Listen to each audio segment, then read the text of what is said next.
"Sir, I need you to move to seat 31B, the flight attendant said, her voice polite but firm. "We have a family that needs to sit together, and your seat is the only one available." The old man looked up from his aisle seat, 18C Premium Flex, reserved 3 months in advance. He'd paid extra for it out of his retirement pension, not for comfort, but because of a steel rod running through his right leg, a souvenir from Khe-san, 1968. "I booked this for medical reasons," he said quietly, fingers resting on a faded veteran's pin clipped to his shirt pocket. But the flight attendant didn't move. "If you don't switch seats, sir, we won't be able to close the doors."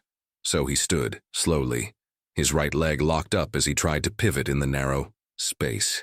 A nearby passenger offered a hand, but he waved it off, pride unbroken. He limped toward the back, one uneven step at a time, and lowered himself into 31B middle row, cramped, 2 strangers on either side. 12 minutes later, the cockpit door opened, and the captain walked out. What happened next changed the course of that flight forever. 6 hours earlier, Terminal D, Gate 9, at Billings Logan Airport in Montana, Henry McAllister, 82, had arrived before sunrise. The gate wasn't even open yet, but there he sat, posture straight, hands folded, hat in lap. A quiet stillness surrounded him, the kind that only comes with age and discipline. To most people, he looked like any elderly man. Soft navy, windbreaker, clean khakis, and walking shoes that had seen better days. But if you watched long enough, you'd notice the stiffness, a rigid right leg, the subtle shift as he adjusted his weight, always away from pain. This wasn't just any flight. Henry was headed to Norfolk, Virginia, to see his great-granddaughter, Alyssa, pin on her Lieutenant Barr, the first woman in the family to become a Navy officer. He wasn't going to miss it, not for anything. That's why he chose 18C. Front cabin, extra legroom, booked months in advance after comparing dozens of layouts. Not a luxury, a necessity. When boarding opened, Henry rose with his group, offered a polite "morning, ma'am" to the gate agent, and made his way down the jet bridge without fanfare. At his seat, he exhaled slowly, tucking a small duffel bag beneath the seat in front of him. Finally, a moment of peace, until it wasn't. 3 rows ahead, a young father was waving at a flight attendant. A baby fussed in his arms. A mother, clearly exhausted, stood nearby juggling 2 more children. The attendant, name tag read. Chloe checked her tablet, then turned, walking briskly toward Henry. "Excuse me, sir," she said with that practiced smile. "Are you in 18C? He nodded. "Yes, ma'am. We've got a family that was split up during booking. The only place they can sit together is here, across these 3 seats. Henry's brow furrowed. "I booked this early because of my leg. Service injury." Chloe paused. "I understand, but we'd appreciate your cooperation just for this flight." The silence stretched. He looked down at his hands, scarred, steady, then toward the family, then back to his row. "Empty now, but not for long." "What's the alternative?" he asked. 31B, she replied. "Middle seat, rear of the plane, no legroom." He didn't answer, not right away. But deep down, he knew how this was going to end. As Henry McAllister grabbed his small duffel and stepped into the aisle, the toddler in his old seat looked up and gave him a wide-eyed smile. Henry nodded, gentle and warm. No resentment, no drama, just the quiet resignation of a man used to giving more than he got. Seat 31B was exactly what he expected. Cramped, narrow, and already occupied on both sides. To his left, a young guy, with headphones buried in a Marvel movie. To his right, a man in a suit furiously typing on a laptop, already claiming the shared armrest like a corporate land grab. Henry said nothing. He lowered himself inch by inch, grimacing as his stiff leg bent far tighter than it should have. The air smelled faintly of old coffee and antiseptic wipes. His overhead light was broken. The cabin buzzed around him, but no one noticed. No one cared except one person. 3 rows ahead and across the aisle, a woman in her early 40s sat in silence. Rebecca Langley, regional consultant, blazer folded neatly in her lap. She had boarded just before Henry and had seen the whole exchange. The way he stood, the limp, the discomfort in his eyes, and the way no one stepped in. She didn't pull out her phone to film or tweet. She opened her messages and tapped a contact named Alan CS Ops. Passenger Henry McAllister moved from paid aisle seat 18C to 31B, despite visible mobility issue. Flight 982, crew unresponsive. Please escalate. She hit send, then locked her phone and stared blankly out the window. Henry sat hunched in his middle seat, hands folded on his stomach. The position shrank him somehow, like the seat wasn't just narrow, it was erasing him. He shifted slightly, every few minutes trying to keep the pain from seizing his leg entirely, but there was no relief. The kid in headphones didn't look up once. The businessman's elbow stayed planted, unwavering. Henry didn't protest, didn't sigh, just endured the way soldiers do when there's no point wasting energy on what won't change. Rebecca couldn't stop glancing at him. His hands, weathered, thick-knuckled, one finger clearly bent from a long-ago break, stayed still, but there was tension in them. Not anger, not sadness, something heavier, something waiting. When the flight attendants came through for final checks, no one looked at him. No apology, no second glance. Just a practiced smile and a tug on the overhead bin before moving to the next row. Rebecca's phone buzzed, received, notifying in-flight lead, escalating to base, unacceptable. She exhaled, barely a breath. Maybe nothing would come of it, but she had done something. That mattered. The cabin doors closed with a heavy thud. The safety video began, its familiar drone about oxygen masks and exit rows filling the space like background static. Henry leaned back, eyes shut. But in his mind, he wasn't on a plane anymore. He heard distant rain, boots sloshing in mud, the yell of Doc echoing across a tree line, and the crack of gunfire right before his knee gave way. He shifted, winced. His hand reached for the armrest, but it wasn't there. The businessman hadn't moved. Henry said nothing, but someone else had started to. Then the cockpit console pinged. Captain Andrew Beckett squinted at the red alert flashing softly in front of him. A flagged incident. Corporate priority. He tapped the screen. Passenger issue. Henry McAllister, forced from assigned seat, with medical flag. Flight 982. Attached below was a name he recognized instantly. Rebecca Langley, senior advisor to Aurora Pacific Airlines PR board. Top tier. Not someone who sends noise. Beckett frowned, then he froze. McAllister. That name didn't just sound familiar. It anchored something in his memory. A whispered story passed around among veterans. He turned in his seat. Hold taxi, he said, voice steady. His co-pilot blinked. Sir? I'll be back in 3. Without waiting, Captain Beckett unbuckled, rose, and stepped into the corridor behind the cockpit. He moved with quiet precision, the kind born from 22 years in the Air Force, not just flying but leading. He motioned to the head flight attendant. A woman in her early 60s, Arlene, approached. Who was moved from seat 18C? She hesitated. An older gentleman. We needed space for a family with a toddler. Where is he now? She pointed toward the back. 31B. Beckett nodded once. No anger, no theatrics, just the resolve of a man who knew exactly what had to be done. He straightened his jacket, brushed the gold stripes on his shoulders, and started walking.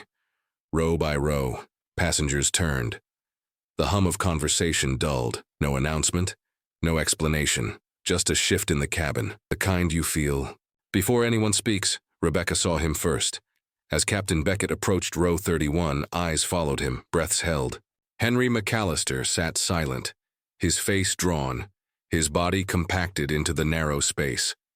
He squinted up at the silhouette suddenly blocking the overhead light. The moment hung. Then, with crisp, unwavering form, Captain Andrew Beckett raised his right hand and saluted. Formal, military, precise. The cabin air seemed to pause. Henry blinked. Confused, searching. Staff Sergeant Henry McAllister, Beckett said, voice clear, firm. On behalf of Aurora Pacific Airlines and as a fellow serviceman, I offer my deepest apologies. Henry's lips parted, but nothing came out. You should never have been asked to move. It was a mistake, one I intend to correct. Somewhere in the cabin, a tray table clicked closed. A cough was stifled. Passengers watched now, not with curiosity, but with attention. Is Miss Kayla James present? Beckett asked. A young flight attendant, barely 25, stepped forward, face pale. Yes, sir. You'll personally escort Staff Sergeant McAllister to seat 1A. Her voice cracked slightly. But if someone's already, if it's taken. Beckett cut in smoothly.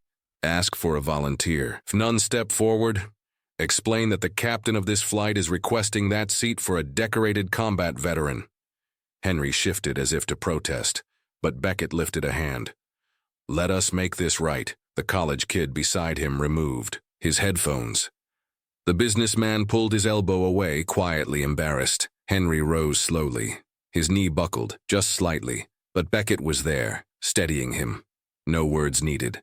As they turned toward the front, Rebecca Langley sat breathless, eyes locked with Beckett's as he glanced back and nodded once. She didn't smile. She didn't cry, but something in her, something tired and quiet, finally exhaled. The businessman beside Henry hadn't looked up the entire flight. Now he shifted stiffly, cleared his throat, and averted his gaze. The college student. At the window popped up too quickly, stammering, "Sir, I'm sorry, sir." No one had asked him to move, but something in the air made it impossible not to. Captain Beckett didn't release his grip on Henry McAllister's elbow until he was steady. Then his gaze lifted down the aisle. "Miss James," he said calmly, voice like a blade wrapped in velvet. The young flight attendant blinked. She was still clutching her tablet like it might shield her from whatever was unfolding. "Yes, sir? Seat 1A, now." "Yes, Captain." Her voice was smaller now. Kayla turned and began walking. Henry followed, slow but deliberate. Every step measured. That left knee, shattered in Fallujah, rebuilt twice and still unreliable, locked with each step. But this wasn't a limp. It was something else, something earned. As he moved row by row, passengers shifted. Some whispered, some just watched. And one man, mid-40s with a ball cap clutched to his chest, pressed an open hand over his heart.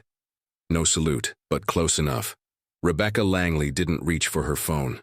She didn't need to. The plane wasn't moving. But something had shifted. At row 1, Kayla paused. The man in seat 1A, a tech executive based on the wireless earbuds and branded blazer, looked up mid-sip. Confused, annoyed. "I'm sorry, sir," Kayla said carefully. "We need to reassign your seat." He blinked. "Wait, what? Why?" She didn't answer. She just stepped aside so he could see.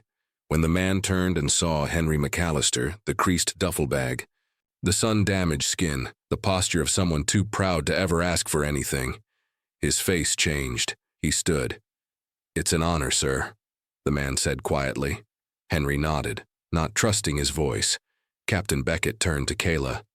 "If this seat hadn't been given, I would have reassigned my co-pilot's jump seat," he said, just loud enough for the entire front cabin to hear. "And if that wasn't available," he paused, "I would have given mine."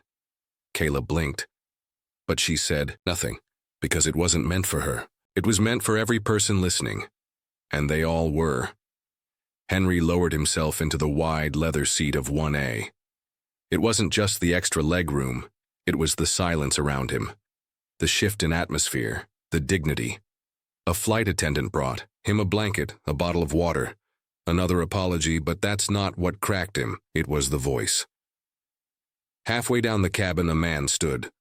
Late 30s, shaved head, hoodie and jeans. Staff Sergeant McAllister. Henry turned. "I served under you," the man said. "Ramadi, 2007, you saved my life." Henry stared, his eyes narrowing. Then slowly, he nodded. "Corporal Reeves." The man choked, blinked hard. "We never got to thank you." He sat again, jaw trembling, silent tears down his face, and suddenly the silence on that plane was no longer awkward. It was sacred. The wheels kissed the tarmac with a softness that belied everything that had come before. Morning light filtered in through the oval windows, warming the cabin in gold. People stood, reached for their bags, shuffled into the aisle.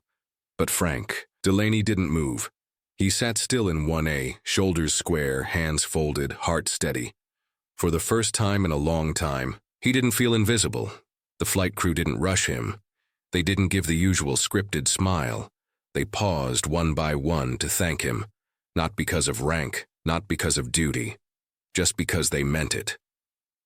On the jet bridge, Charlotte Hayes passed by, hesitated, then gently touched his shoulder. "You reminded all of us who we're supposed to be," she whispered. And waiting at the terminal, in full dress uniform, was a young woman with her mother's eyes and her grandfather's grit. The sign in her hand read, "Welcome home, staff." "Sergeant!" She dropped it the second she saw him and ran. Frank didn't brace, didn't flinch. He let her hit him full force, arms around his ribs, face buried in his chest. "My God, Grandpa, your knees," she gasped. He smiled. "I've had worse." And for the first time in years, the smile touched his eyes. They spent the day talking, catching up. She asked what happened on the plane. He shrugged. "I had a bad seat," he said, and someone stood up. But that night, when she saw the video, Captain Miller's speech, the applause, the salute, she cried. Then she hugged him again and didn't let go. Days later, a letter came from Aurora Pacific Airlines. Inside, a full, only a handwritten apology. A simple card. "Mr. Delaney, from now on, you fly as our guest. No codes, no seats denied. You've already earned your wings." He placed it beside the folded flag in his study, said nothing. 2 weeks later, another envelope arrived. From the Department of Defense Archives. Inside, long-buried report from Vietnam, February 1968, Staff Sergeant Frank Delaney had pulled 6 wounded men from a burning truck under sniper fire. His knee had already been shattered. The report had gone missing in the fog of war. Now it was found. Signed at the bottom, General James E. Lockhart, and a note, handwritten, "Frank, you don't know me, but I was Corporal number 3 in that truck. I made it home. I made a life. I made peace. Because a man who limped worse than me refused to leave me behind. You were never unseen. Not to us." Frank sat in silence, the letter trembling slightly in his hands. Elsewhere, the story began to ripple. Retold in classrooms, pinned in VFW halls, read aloud at Sunday services. The photo of Frank in 1A, head bowed, sunlight warming his weathered face, became more than a picture. It became a reminder that honor isn't something you demand, it's something you live, something others rise to recognize, and sometimes all it takes is one person standing up so another doesn't have to walk alone.